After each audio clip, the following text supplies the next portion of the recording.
दोस्तों नमस्कार, आप लोगों का ऑल इंडिया स्टडी में स्वागत है।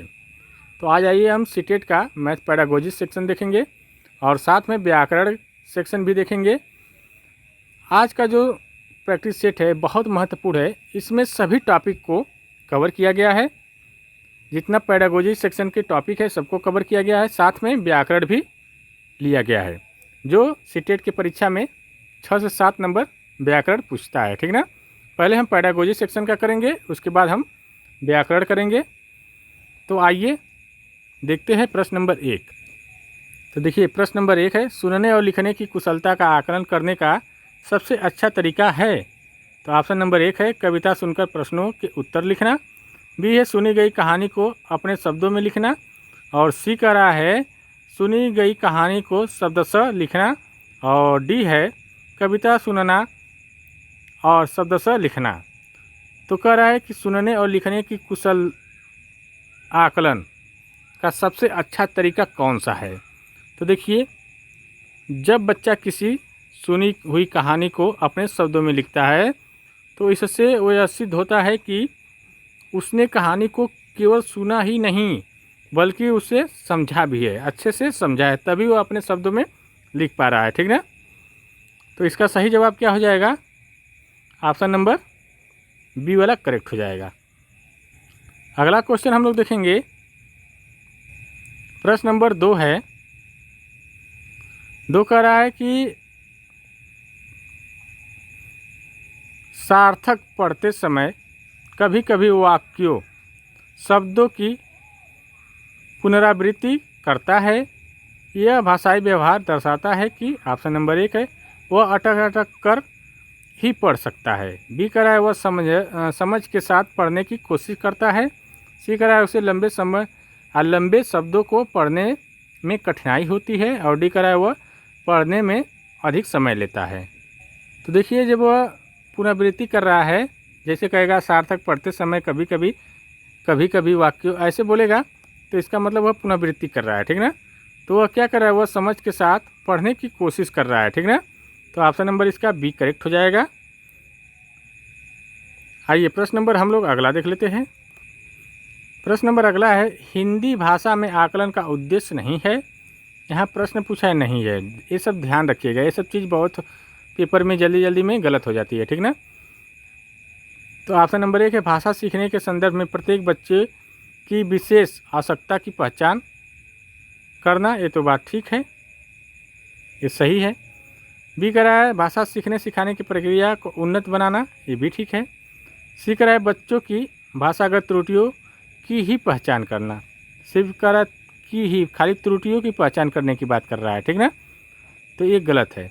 और डी कह रहा है बच्चों की भाषा प्रगति को अभिभावकों और शिक्षकों को बताना। तो ये भी ठीक है। तो ऑप्शन नंबर इसका सी वाला करेक्ट हो जाएगा। गलत क्वेश्चन पूछा है तो गलत आंसर भी बताना होगा। ठीक ना।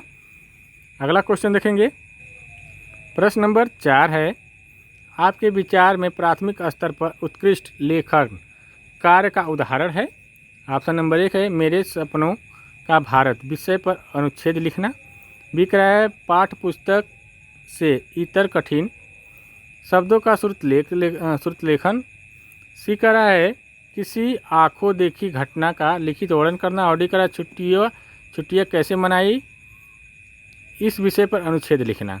तो उत्कृष्ट लेखन कौन सा है इसका? किसी आंखों देखी घटना का लिखित वर्णन करना। ठीक ना। तो ऑप्शन नंबर सी करेक्ट हो जाएगा इसका। देखिए, प्राथमिक स्तर पर जब बच्चे अपने प्रत्यक्ष अनुभव आंखों देखी घटना को देखते हैं तो उस हिसाब से लिखते हैं।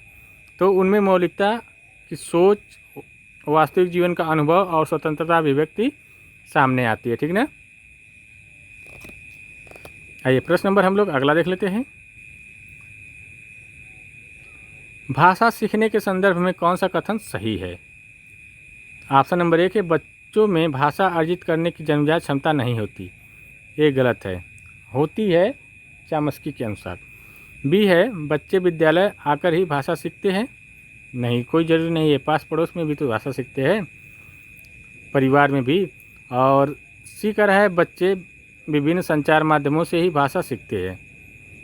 ठीक ना। तो ज़रूरी नहीं है। और डी कह रहा है बच्चों में भाषा अर्जित करने की जन्मजात क्षमता होती है। तो जन्मजात क्षमता होती है, ये बात ठीक है। तो ऑप्शन नंबर डी करेक्ट होता है, हो जाएगा। यह चामस्की के अनुसार बताया गया है कि बच्चे में जन्मजात क्षमता होती है, ठीक ना। वे अपने परिवेश में स्वतः ही भाषा को ग्रहण करना शुरू कर देते हैं, ठीक ना। आइए प्रश्न नंबर हम लोग 6 देखेंगे। प्रश्न नंबर 6 है ना। तो देखिए, डिस्ग्राफिया से प्रभावित बच्चों को मुख्य रूप से डॉट डॉट की कठिनाई होती है। ग्राफिया है, ग्राफिया मतलब ग्राफ, ठीक ना। ग्राफ का मतलब हो जाएगा हमारा लिखना, लिखने पर ही ग्राफ बनाया जाता है ना, तो इसका मतलब होता है लिखने में, ठीक ना। तो ऑप्शन नंबर सी करेक्ट हो जाएगा इसका। और डिसलेक्सिया किसके लिए होता है? पढ़ने के लिए। अफेजिया क्या होता है? भाषा संप्रेषण बोलने में संबंधित कठिनाई के लिए, ठीक ना। आइए प्रश्न नंबर हम लोग अगला देख लेते हैं। वीडियो अच्छी लग रही है तो आप लोग चैनल को लाइक शेयर सब्सक्राइब जरूर कर दीजिए। आपका एक लाइक हमें इतना मोटिवेट करता है, एक लाइक एक सब्सक्राइब। प्रश्न नंबर 7 है, प्राथमिक स्तर की हिंदी भाषा की पाठ्य पुस्तक में आप किसे सर्वाधिक महत्वपूर्ण मानते हैं? तो ऑप्शन नंबर 1 है नैतिक मूल्यों वाली कहानी कविताएं। बी है बहुतायत में दिए गए अभ्यास कार्य। सी है हिंदी भाषा को विविध रूप से आरूप देने वाली रचना। और डी है बहुत प्रसिद्ध लेखकों की प्रसिद्ध कहानी रचनाएं, ठीक ना। तो देखिए इसका जो सही जवाब हो जाएगा, हिंदी भाषा को विविध रूप देने वाली रचनाएं। तो ऑप्शन नंबर सी करेक्ट हो जाएगा। देखिए जो प्राथमिक स्तर पर पाठ्य पुस्तक ऐसी होनी चाहिए जिसमें भाषा की विविध रंग रूप शैलियाँ और रूप होना चाहिए, जैसे लोकगीत संस्मरण नाटक कविता शामिल हो, ठीक ना, ताकि बच्चे को एक समृद्ध भाषाई परिवेश मिल सके। आइए प्रश्न नंबर हम लोग 8 देखते हैं।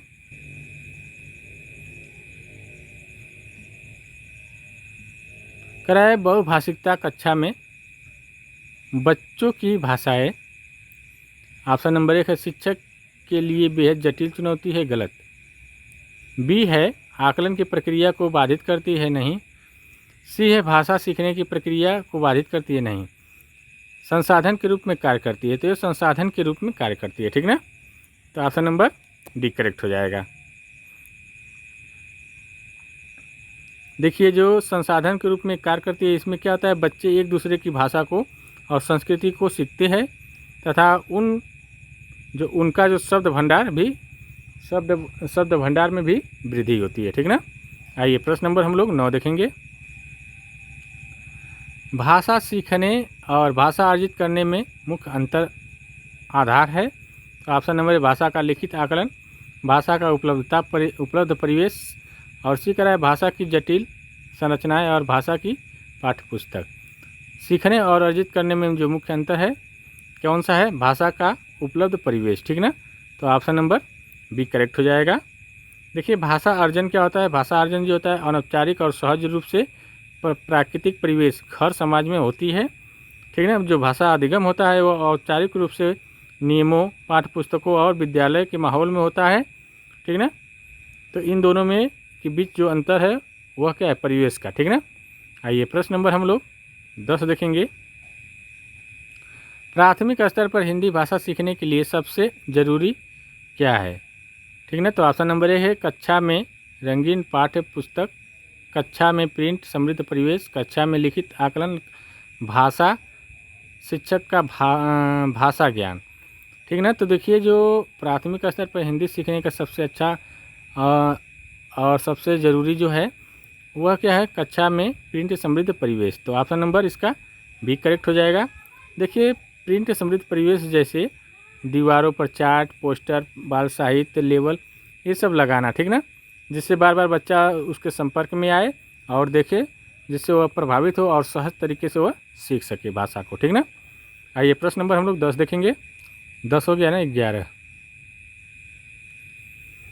बच्चे बोलचाल की भाषा का अनुभव लेकर विद्यालय आते हैं, इसका निहितार्थ है कि बच्चों की बोलचाल की भाषा को सुधारा जाए।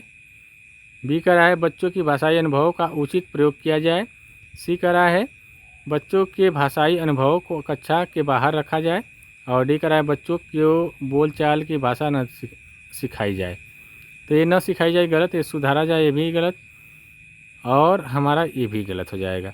तो बच्चों की भाषाई अनुभव का उचित प्रयोग करेंगे तो ये सबसे बेहतर होगा, ठीक ना। बच्चे जब स्कूल आते हैं तो वे खाली बर्तन नहीं होते हैं, उनके पास कुछ मातृभाषा और बोलचाल का समृद्ध अनुभव होता है पहले से ही, ठीक ना। एक शिक्षक के रूप में हमें इसकी जो इस पूर्व जो भाषा ज्ञान की नींव को दबाने या सुधारने की जगह उसे हमें क्या करना चाहिए, अधिगम का आधार बनाना चाहिए, उचित प्रयोग करना चाहिए, ठीक ना। आइए प्रश्न नंबर हम लोग 12 देखेंगे। भाषा सीखने सिखाने में आप किसे सबसे अधिक महत्वपूर्ण मानते हैं? तो ऑप्शन नंबर 1 है सामाजिक अंतःक्रिया, दृश्य श्रव्य सामग्री, बाल साहित्य, संज्ञानात्मक विकास। तो देखिए भाषा सीखने सिखाने में जो सबसे महत्वपूर्ण है वह श्रव्य दृश्य सामग्री भाषा सीखने सिखाने के लिए ना महत्वपूर्ण है। तो जो श्रव्य दृश्य सामग्री भी हो सकती है, सामाजिक अंतःक्रिया भी। तो ऑप्शन नंबर इसका सबसे बेहतर हो जाएगा सामाजिक अंतःक्रिया। जब बच्चा सामाजिक अंतःक्रिया में जाएगा, ठीक है, समाज में रह करके सीखेगा, ठीक है ना, बातचीत करेगा, तो उससे बच्चे का भाषा का विकास होगा। आइए प्रश्न नंबर हम लोग 13 देखते हैं। हिंदी भाषा शिक्षक का यह प्रयास होना चाहिए कि वे, ऑप्शन नंबर 1 है बच्चों की मातृभाषा के स्थान पर हिंदी भाषा को ही कक्षा में स्थान दे, गलत है। बी है बच्चों द्वारा मानक भाषा का ही प्रयोग करने के लिए अवसर दे, गलत। सी करा है बच्चों को शिक्षाप्रद बाल साहित्य पढ़ने में भरपूर अवसर दे, बाल साहित्य पढ़ने से नहीं होगा। और डी करा है बच्चों की भाषा संबंधित सहज रचना शक्ति को बढ़ाने के अवसर दे, ठीक ना। तो ऑप्शन नंबर डी इसका करेक्ट हो जाएगा। आइए प्रश्न नंबर हम लोग 13 देखेंगे, हो गया 14 देखेंगे। प्रश्न नंबर 14 है कक्षा 5 के बच्चों के भाषा आकलन के संदर्भ में आप किस सवाल को सबसे कमज़ोर मानते हैं? तो ऑप्शन नंबर 1 है यदि इला तुम्हारे स्कूल में आए तो उसे किन किन कामों में परेशानी होगी। तो ये तो बिल्कुल गलत है। बी करा है अपने दोस्तों से पूछकर पता करो कि कौन सी बात से घबराता है, ये भी गलत। ईदगाह कहानी में हामिद ने मेले में क्या खरीदा, ठीक है ना, यह सबसे कमज़ोर है। तो यहाँ पर कमज़ोर का मतलब नहीं के रूप में है, तो इसलिए ऑप्शन वाला इस हिसाब से वाला सही होगा। तो ऑप्शन नंबर सी वाला करेक्ट हो जाएगा, ठीक ना। आइए प्रश्न नंबर अगला देख लेते हैं। प्रश्न नंबर 15 है ... भाषा का अति महत्वपूर्ण प्रकार है अक्षर ज्ञान, संप्रेषण, लेखन, सुनना। तो देखिए जो संप्रेषण होता है सबसे महत्वपूर्ण प्रकार होता है। तो ऑप्शन नंबर बी करेक्ट हो जाएगा। देखिए भाषा में क्या होता है, प्राथमिक उद्देश्य जो है संप्रेषण यानी विचारों, भाव और सूचनाओं का आदान प्रदान करना। बाकी सभी कौशल जो सुनना, बोलना, पढ़ना, ये सब क्या है, संप्रेषण की प्रक्रिया में को सफल बनाने का एक साधन है, ठीक ना। आइए प्रश्न नंबर हम लोग अगला देख लेते हैं। अब आ गया व्याकरण से प्रश्न। तो करा सर्वनाम का प्रयोग किस वाक्य में शुद्ध रूप से हुआ है? मैं तेरे को एक बात बताना चाहता हूँ। बी करा है तुम हमारा काम करो, वह अपने आप चला जाएगा, मुझे मेरे घर जाना है। तो देखिए इसका जो सही आंसर क्या हो जाएगा, वह अपने आप चला जाएगा। तो ऑप्शन नंबर यह सी वाला करेक्ट हो जाएगा। आइए अगला क्वेश्चन हम लोग देखते हैं। प्रश्न नंबर 17, नीलकमल में कौन सा समास है? तो देखिए नीलकमल तत्पुरुष कर्मधारय बहुब्रीहि द्विगु समास। तो देखिए नीलकमल है, तो जिस समास में पूर्व पद मतलब पहला पद विशेषण और उत्तर पद दूसरा पद विशेष से हो वह कर्मधारय समास होता है, ठीक ना। तो नीलकमल का विग्रह करेंगे तो नीला है जो कमल, ठीक ना, तो इस हिसाब से एक कर्मधारय समास हो जाएगा। तो ऑप्शन नंबर बी करेक्ट हो जाएगा, ठीक ना। आइए प्रश्न नंबर हम लोग 18 देखते हैं। प्रश्न नंबर 18 है अनुकूल शब्द का सही विलोम क्या है?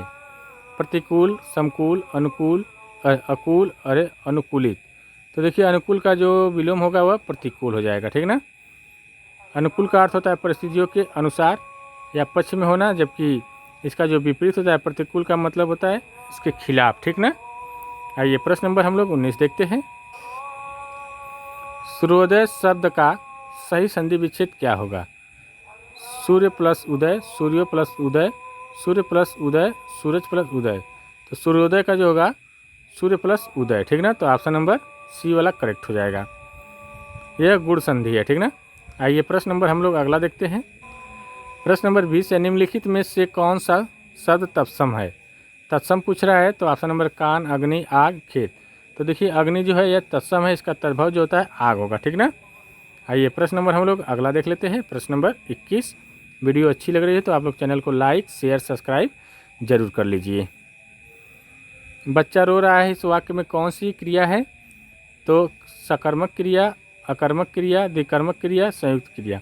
बच्चा रो रहा है, तो जब रो रहा है तो यह अकर्मक क्रिया हो जाएगी, ठीक ना। जो रोना हंसना ये सब क्या होता है, अकर्मक क्रिया होता है, सोना, ठीक ना।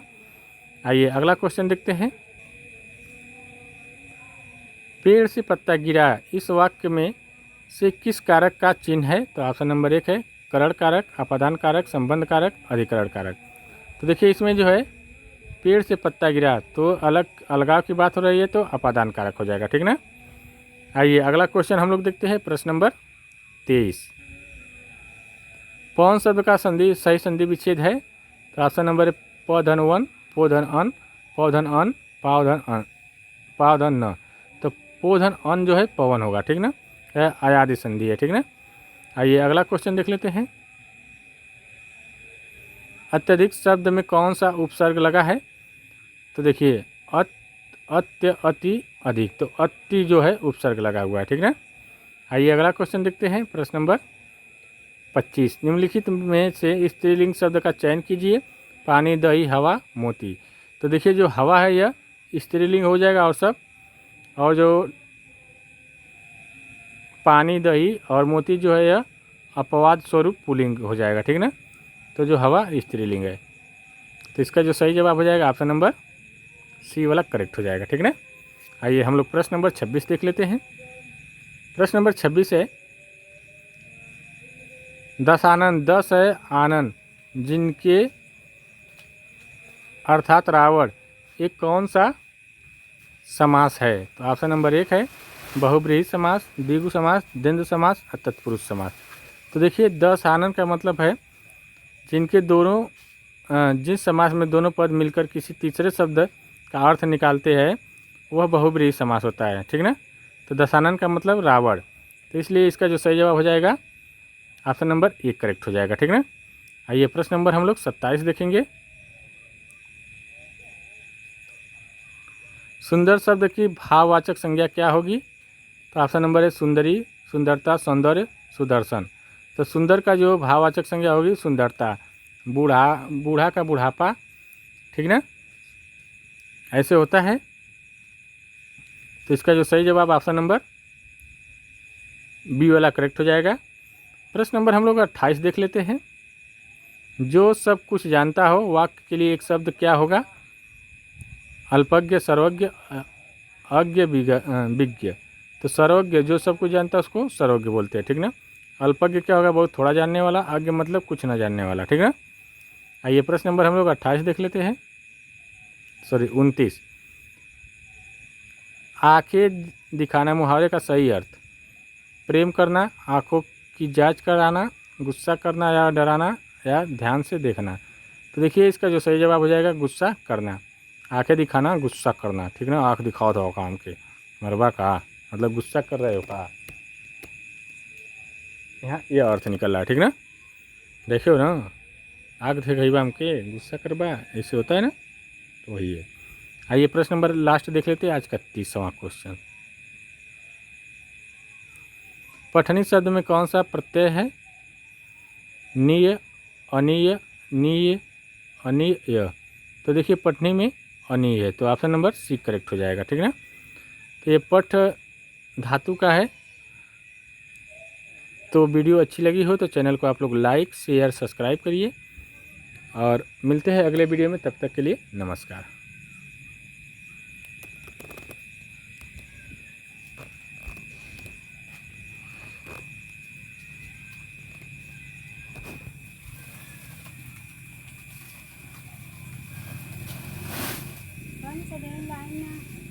बंद कर दो।